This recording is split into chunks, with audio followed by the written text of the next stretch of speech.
name is Ryan Sallans. I am based out of Omaha, Nebraska. And for the past 20 years, I've been working in the fields of sex, gender, orientation, and healthcare.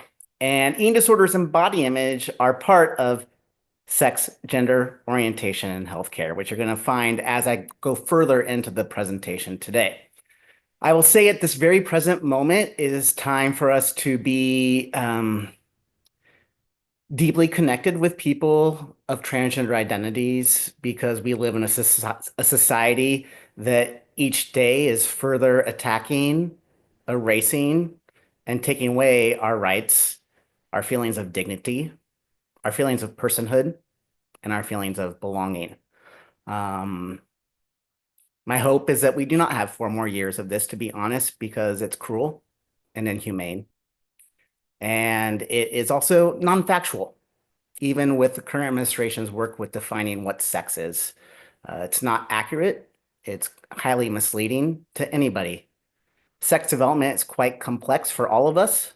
There's multiple layers of what sex development is, from the human embryonic stage, the fetal stage, childhood, puberty, and moving onward into life.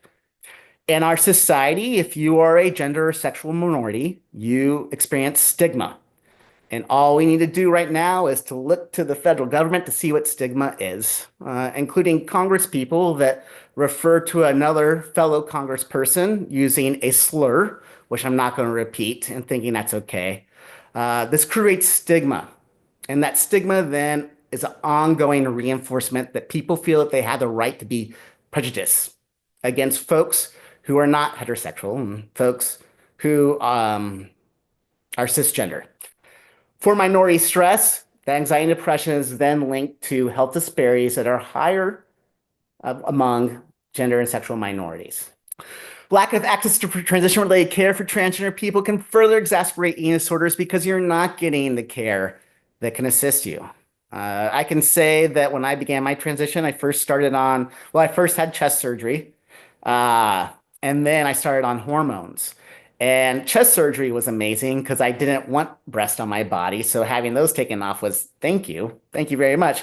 But then starting on testosterone, it was like flipping a light switch on inside of me where the heaviness wasn't as much. And so being able to have access to these treatments for people is extremely important. It's not going to take away the eating disorder. I'm going to say that. That's something different, but it can help alleviate some of that sadness and help with starting to build forms of self-competence. What's important, though, with a transition is having a little bit more sense of connection to who you really are, which is why it's so important for us to have ongoing advocacy and ongoing access to transition-related care. It's unethical to deny people the knowledge that they have about who they are.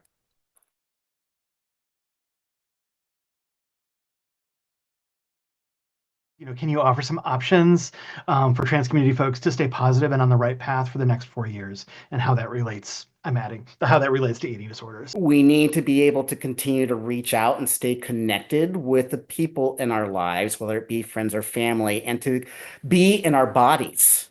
Because what can happen when we get really anxious and depressed is we just go further and further and further down into that. For people with anorexia, then your hunger signals are completely shut off.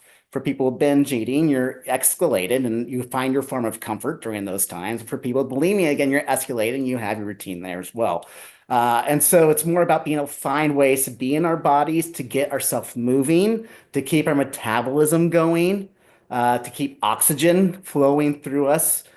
Recognize I haven't been playing the piano. So I started playing my piano again. I'm like, gosh, I'm starting to actually improv. That's sweet. I love this, right? So finding different things that just make you feel human. Technology is really great, but it's also really sucked us. And so being as present as we can in this, having the sun hit our face, petting an animal, listening to the birds, looking at the sky, reading a book, writing your own poetry.